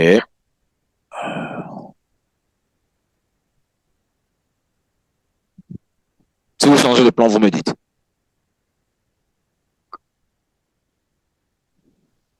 Bon, là, il va changer le plan. Oui. Vous faites quoi? Un peu plus en bas. Jusqu'en bas, on a un vide absolu. Ou bien vous achetez juste en bas, par hasard, comme ça. Oui. OK. Donc, vous achetez actuellement, si je comprends bien. Oui. OK. Alors, on a acheté ici, comme ça. C'est bien Oui. ça? Le stop loss à quel niveau? Le stop là, c'est un peu en bas, pas trop. Là où je pourrais dire. Oui, là Ici, où. le stop loss là. Exact. Le take profit à quel niveau? Là. OK. Combien vous risquez sur la position, mais à quelle valeur estimez-vous votre stop loss? Bon, là, je vais risquer $50. $50. OK. Et le take profit, on est là. À peu près un ratio de combien? De 1 pour 1,5. Oui, c'est ça. Donc, on est à peu près à $75 de profit estimé et $50 de risque. C'est ça. C'est bon? Pas 20, 50. D'accord. $50 de profit estimé. Donc, $50 de profit estimé pour ça. Très bien. On démarre.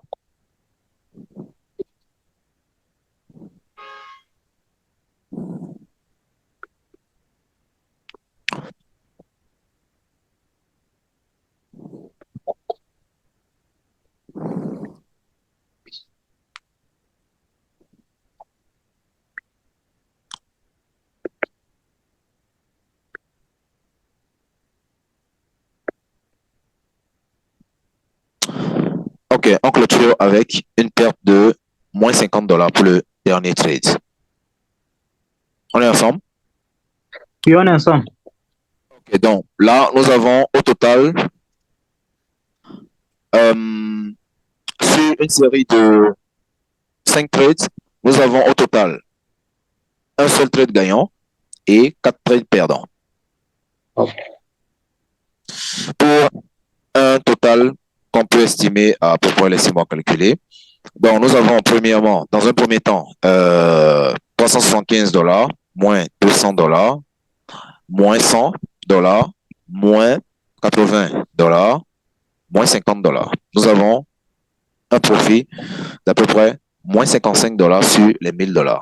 Donc, ce qui me fait un total de $945 restants. Nous avons terminé la session en perte. Alors, donc, fin de la session, les autres, vos commentaires. Merci beaucoup, Pierre, pour la participation.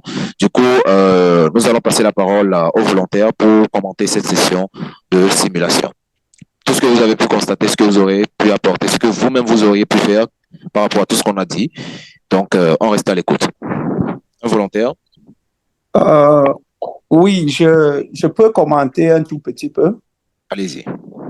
Oui, je pense que ici, nous, le overall train était down. Et c'est pour ça que lui, il a fait beaucoup de ratés parce qu'il était en train de prendre les trains contre le train du marché. That's it. Contre le sens du marché. Donc, That's le marché était en train d'aller en bas, mais lui prenait ses trades à l'achat au lieu de les prendre à la vente. Parfait, parfait. Bon, moi, ça, c'est la toute première remarque que j'ai faite. Excellent. Super. Donc, c'est une très bonne remarque déjà. Donc, première remarque en tendance. Nous allons y revenir tout à l'heure. Alors, est-ce que quelqu'un d'autre a une remarque? Oui, allô? Oui. Oui, moi j'ai une petite remarque. Oui. J'ai vu que le dernier clé a été cassé. Moi, à sa place, j'allais attendre un pullback pour entrer en baisse. Tout simplement. Donc, suivre la tendance. Voilà. Parfait. Maintenant. Voilà. Allô? Merci. Oui. Bonsoir, coach. Bonsoir. En fait, moi, c'est pour son risque reward là. En fait, moi, si ça aurait été moi, sur les $1,000, j'aurais utilisé, dans chaque trade, sur les 5 trades, j'aurais utilisé les 100. Ouais. Allô? Oui. Est-ce que vous m'entendez? Oui. Donc, vous auriez pu miser 100. 100, oui, sur les 5 trades. Oh, OK. OK, c'est parfait. Alors, une autre remarque? Allô? Oui. Moi, je remarque comme ça qu'il était beaucoup stressé. Oui.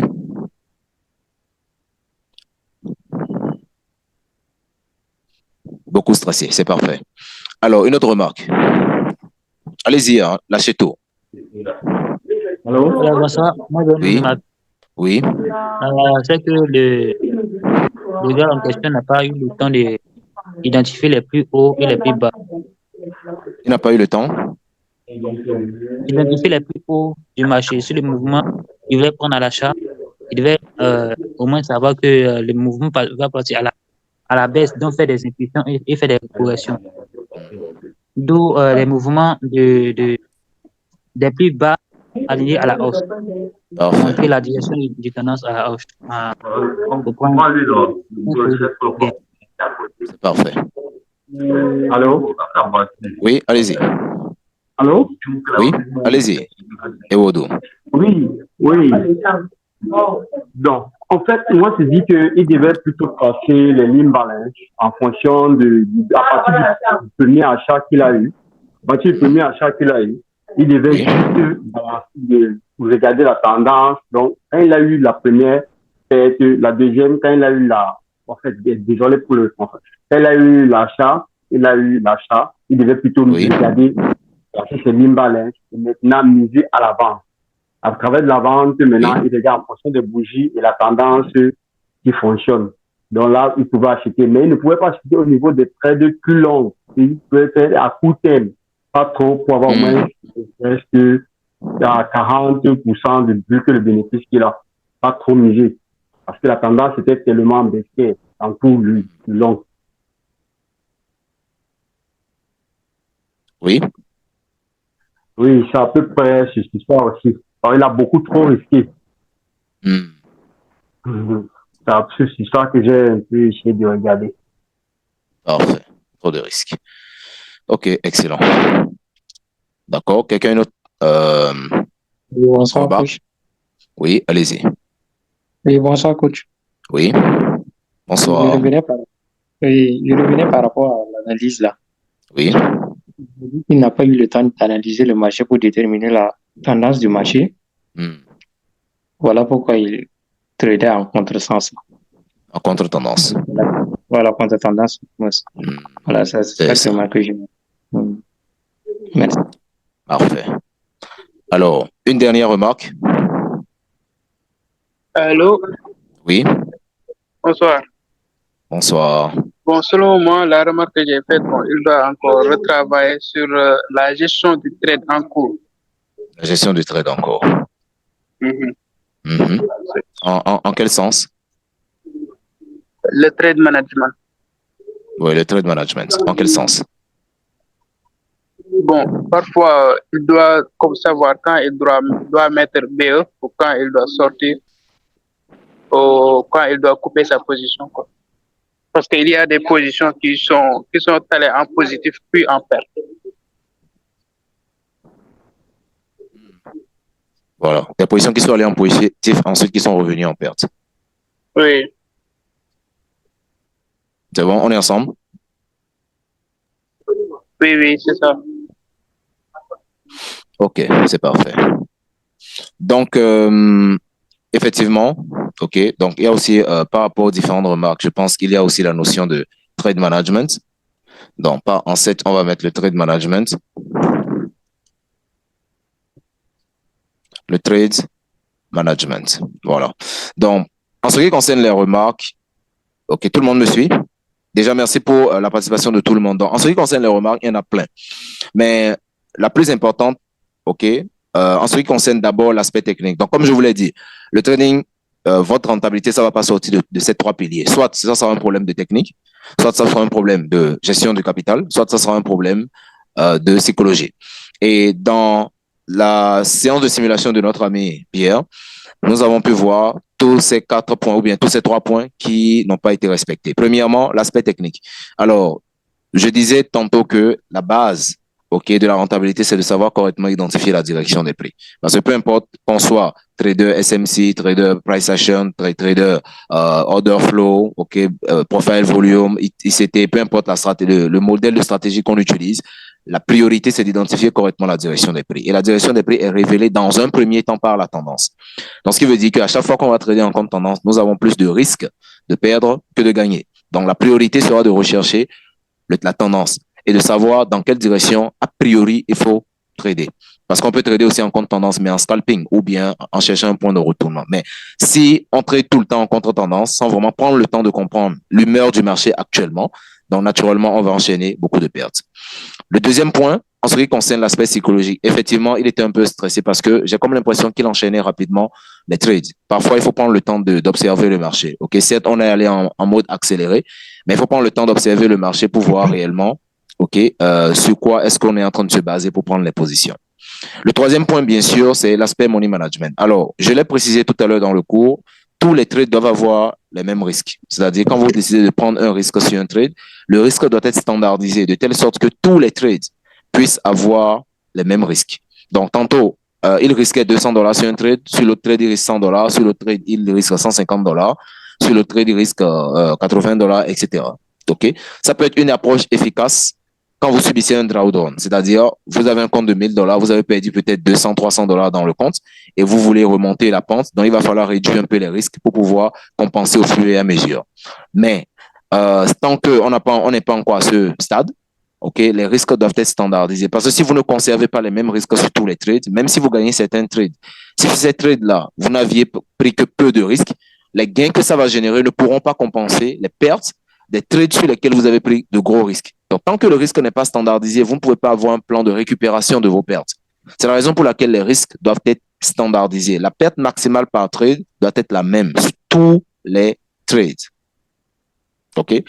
Alors, en ce qui concerne, bien sûr, le pourcentage du capital qui est risqué, OK? Nous n'avons pas tous le même goût du risque, mais sur un compte de $1000, risquer directement $200 sur un seul trade, en tout cas, j'espère que la personne a d'autres cartouches parce que moi, je trouve que c'est quand même élevé de risquer $200 directement sur le premier trade sur un compte de $1000.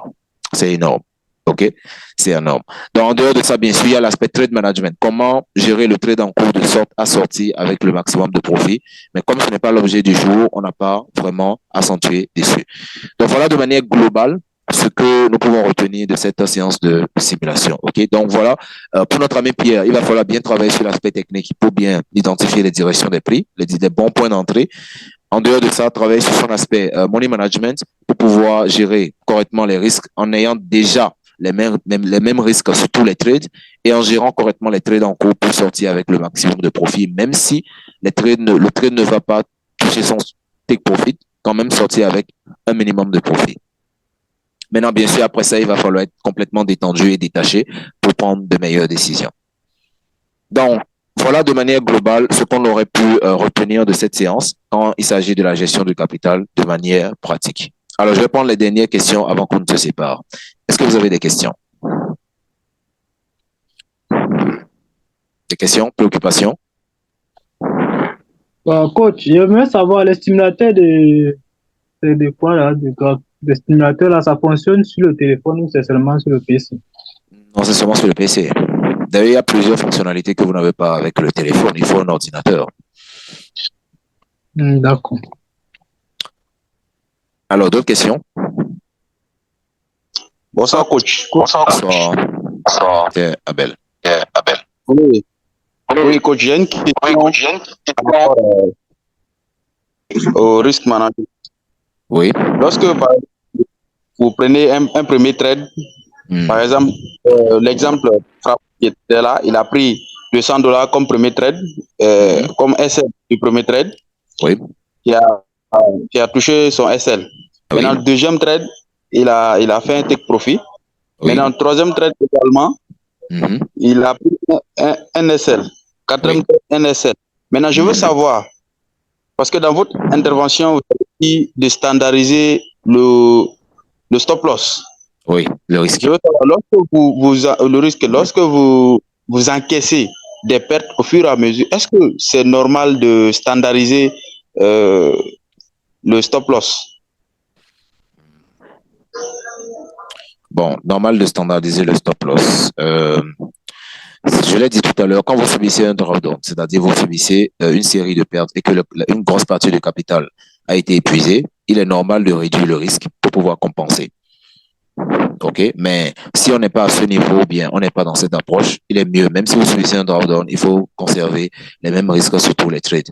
Parce que c'est un seul trade gagnant qui peut compenser toutes vos pertes. Quand vous prenez par exemple un trade qui vous fait un ratio de 1 pour 10, ça veut dire que ce trade est censé compenser 10 pertes. Ou bien, il faut 10 pertes successives pour cramer les bénéfices générés sur ce seul trade-là. Vous comprenez? Mais si tous les trades n'ont pas les mêmes risques, même si par exemple, si les autres trades, vous avez perdu, disons, $200 et que sur ce trade, vous avez juste généré $50, les $50, même si c'est un ratio de 1 pour 10, ça ne compense pas ce que vous aviez perdu. Donc, il faut garder les mêmes mises. À moins qu'on soit dans un processus de récupération de pertes là, on va être beaucoup plus défensif. Ok, merci. Merci. Je vous en prie. Alors, d'autres questions? Je pense, il y a Askid qui avait une question. Il y a... oui, si vous avez des questions, je reste à l'écoute. Profitez-en parce que notre prochain webinaire, ce sera au moins dans un mois. Donc, on n'aura pas la possibilité de répondre à la question de tout le monde. Donc, allez-y, je vous écoute.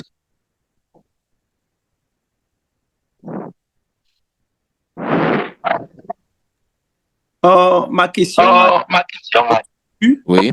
Mais j'ai aussi juste une petite remarque. Oui. J'ai comme impression que quand quand on fait le simulation là, il faut mettre le graphique, le chart en rouge et vert pour que on soit en mesure de bien identifier ce que le chat est en train de faire. C'est ça. De faire. Parce que là, moi, je me dis que lui aussi, il était un peu confus. Il mettait les traits au hasard. Peut-être parce qu'il ne pouvait pas bien apprécier ce que le Kendall était en train de faire. Moi, particulièrement, j'étais un peu confus parce que quand les Kendall ont la même couleur, on ne voit pas exactement où sont les pullbacks. C'est-à-dire que si c'est un candle descend et le candle suivant remonte, on n'arrive pas à bien identifier, quoi. C'est ça. Oui. Donc, dans le choix des couleurs. Oui, c'est important. D'accord. Pour quelqu'un qui est habitué, ça marche. Mais pour un nouveau, parfois, c'est confusing. C'est ça. Là, parfait. C'était juste une remarque. Mais ma question a été répondue, qui était pourquoi ne pas diminuer un peu ou augmenter le risque, mais vous aviez déjà répondu ça. C'est ça, c'est parfait. Ok, bon, je vais en tenir compte parce qu'effectivement, quand on a l'habitude, moi je n'aime pas trop voir du rouge sur mes graphiques, donc quand on a l'habitude, même si toutes les bougies sont en gris, on peut savoir où sont les bougies haussières et les bougies baissières. Mais effectivement, on doit tenir compte du fait qu'il y a des débutants dans la salle, donc mettre les couleurs standards. Je vais en tenir compte pour les prochaines présentations. Alors, une dernière question. Je pense qu'il y a Landry qui avait ouvert son micro. Landry a une question. Oui, coach, j'ai une question. Oui, allez-y. Bon, ça, c'est une mauvaise habitude que moi j'ai. Oui. C'est de pratiquement déplacer mon stop loss à tout moment. Bon, c'est-à-dire au début, je peux placer mon stop loss. Oui. Et quand le prix commence à venir vers moi avec un peu d'espoir, je continue à avancer. C'est-à-dire que du coup, je oublie un peu mon projet initial. Voilà, ce qui continue vraiment en perte, mais bon, c'est peut-être souvent, ça peut revenir en gain, mais je trouve que c'est une très mauvaise habitude. C'est parce que ça répond souvent que je n'estime pas un peu la gravité de la situation. Voilà. C'est pas vraiment dans ces cas de figure-là. Qu'est-ce qu'il faut vraiment, est-ce qu'il faut vraiment placer son stop et son take profit et puis fermer les graphiques et après revenir voir ce qui s'est produit, ou bien il faut veiller vraiment sur les premières données, je sais pas. Alors déjà, c'est comme vous-même vous l'avez dit, c'est une très mauvaise habitude de pousser le stop loss parce que la rentabilité en trading, c'est le fait de générer plus de gains que de pertes, de façon basique. Maintenant, si vous augmentez les pertes sur une position, c'est-à-dire la position va en perte et que vous grossissez la perte en déplaçant votre stop loss, en espérant que ça revienne, si vous encaissez une grosse perte, naturellement, ça tue le capital très rapidement. OK? Sur chaque trade que vous prenez, il y a 4 issues possibles. Soit vous générez un petit bénéfice, soit vous générez un gros bénéfice. Soit vous générez une petite perte, soit vous générez une grosse perte. Ce qui ne doit jamais arriver, c'est une grosse perte. Donc, quand vous poussez le stop loss, vous augmentez quand même l'exposition du capital et la possibilité de générer une grosse perte. Donc, déjà, c'est un comportement à bannir. Le fait d'augmenter la marge du stop loss, espérant que les prix reviennent. Je peux augmenter, par exemple, la marge du stop loss si je me rends compte que je l'avais mal placé. C'est-à-dire, c'est pas sur un point où je peux dire clairement que, à ce point, les prix ont validé mon setup. J'avais peut-être placé le stop loss parce que j'avais trop peur, c'était trop serré, etc. Donc, ça, c'est une mauvaise position. Je peux l'augmenter pour que ça puisse être sur un niveau technique. Mais, si je l'augmente pas espoir que les prix reviennent, ça, c'est plus du trading. C'est du jeu entre griffes. Donc, en soi, c'est un comportement qu'il faut effacer. Maintenant, dans la pratique du trading normal, OK, le trading bien exécuté est une activité ennuyeuse. Je répète, quand vous faites bien votre trading, vous allez vous rendre compte que c'est une activité qui est très ennuyeuse. Parce que la plupart du temps, il n'y a rien à faire. La plupart du temps, on attend. On attend le meilleur setup pour se positionner. Et même quand on entre en position, il faut attendre que le marché puisse aller dans la bonne direction. Il faut avoir parfois extrêmement de patience pour supporter les ranges, ok, les petites caprices avant que le marché n'aille finalement dans notre direction. Donc, c'est un métier qui est à 90% basé sur la patience. Donc, quand vous êtes sur les marchés, que vous avez tout le temps envie de faire des manœuvres, donc déjà, vous n'êtes pas en train de bien faire les choses. Donc, ce que je conseille, c'est comme vous l'avez dit, entrer en position, vaquer à d'autres occupations, revenir de temps en temps pour voir est-ce que le marché laisse de nouveaux signaux et gérer le trade en cours au fur et à mesure, surtout si vous êtes sur les time frames supérieurs. C'est la meilleure des choses à faire. Ok, c'est bon, coach, c'est bon. D'accord. Maintenant, quand vous placez un stop loss, si les prix touchent le stop loss, vous fermez, vous encaissez la perte et vous passez à une autre opportunité. Ça vous permet de préserver le capital pour saisir d'autres opportunités. OK? Voilà, donc je pense que nous avons fait le tour et j'espère quand même que personne n'est sorti de cette séance bredouille. Ça me fait toujours un plaisir de partager mes connaissances avec vous. Donc, on va se recapter d'ici 1 mois ou 2 pour le prochain webinaire. Donc, pour ceux qui souhaitent passer de l'autre côté, OK, et travailler avec notre académie, faire partie de nos étudiants et entrer vraiment dans le vif du sujet de façon pratique pour comprendre comment nous on fonctionne sur les marchés et avoir tous les outils qui vous permettront de vous en sortir sur les marchés. Vous savez ce qu'il vous reste à faire. Soit vous nous contactez directement, soit vous allez sur notre site pour voir des différentes offres que nous proposons. Vous prenez un module de coaching et nous travaillerons avec vous. Mais rassurez-vous d'être sérieux parce que je ne veux travailler qu'avec des personnes qui sont sérieuses. Donc, si vous êtes assez sérieux par rapport à votre carrière de trading, contactez-nous et nous travaillerons avec vous. Donc, dans l'ensemble, je vous souhaite à tous une très bonne semaine, bonne chance dans votre carrière et on se retrouve de l'autre côté.